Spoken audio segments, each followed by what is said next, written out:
তাদের এই কষ্ট কোনো কিছু দিয়ে মোচন করা সম্ভব নয়, কারণ আমিও জানি স্বজন হারানোর বেদনা কতটুকু। কোনো কিছু দিয়ে এই কষ্ট মোচন করা যায় না। আর শোক গাথা বা শোক সমাবেশ নয়, বরং আসুন গণতান্ত্রিক আমি মানুষ আগামীর বাংলাদেশে গণতন্ত্রের বিজয় গাথা রচনা করবে ইনশাআল্লাহ। 2024 সালের দেশ এবং জনগণের স্বাধীনতা আন্দোলনে হতাহত পরিবারের স্বজন কিংবা আহতদের অবর্ণনীয় কষ্টের কথা আমরা আজকে আমাদের এই অনুষ্ঠানে শুনেছি। তাদের এই কষ্ট কোনো কিছু দিয়ে মোচন করা সম্ভব নয়, কারণ আমিও জানি স্বজন হারানোর বেদনা কতটুকু। কোনো কিছু দিয়ে এই কষ্ট মোচন করা যায় না।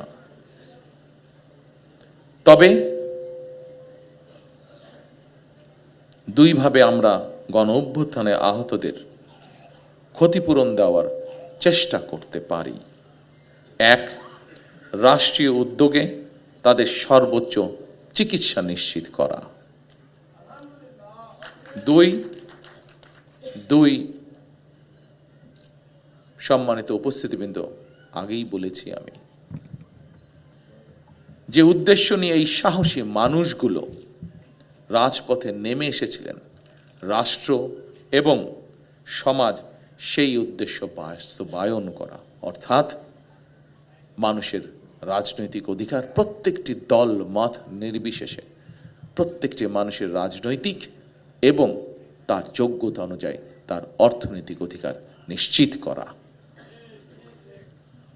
দীর্ঘ 1.5 দশকের বেশি সময় ধরে ফ্যাসিবাদ বিরোধী ধারাবাহিক আন্দোলন এবং 2024 সালে ফ্যাসিবাদ বিরোধী আন্দোলনে বীর শহীদ এবং আহত এবং হতাহতদের প্রতি রাষ্ট্রের অবশ্যই দায়িত্ব রয়েছে।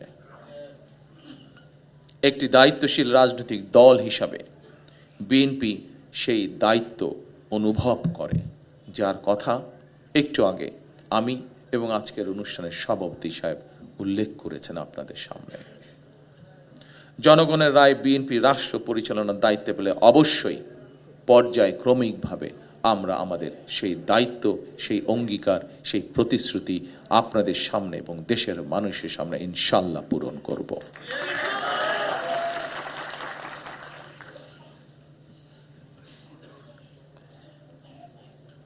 উপস্থিত প্রিয় ভাই বোনেরা, ফ্যাসিবাদের রক্তচক্ষু উপেক্ষা করে গণ অভ্যুত্থানে যারা শহীদ হয়েছেন, যারা হতাহত হয়েছেন, তাদের উদ্দেশ্য কি ছিল?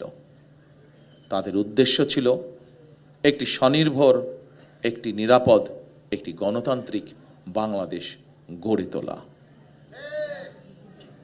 একটি নিরাপদ গণতান্ত্রিক বাংলাদেশ প্রতিষ্ঠার জন্য আগামী জাতীয় নির্বাচন অত্যন্ত অত্যন্ত এবং অত্যন্ত গুরুত্বপূর্ণ।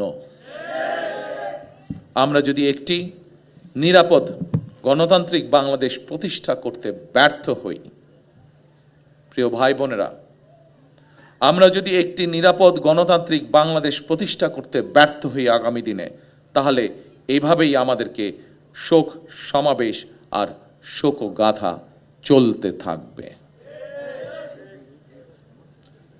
সুতরাং আর শোকগাথা বা শোক সমাবেশ নয়, বরং আসুন গণতান্ত্রিক আমি মানুষ আগামীর বাংলাদেশে গণতন্ত্রের বিজয় গাথা রচনা করবে ইনশাআল্লাহ।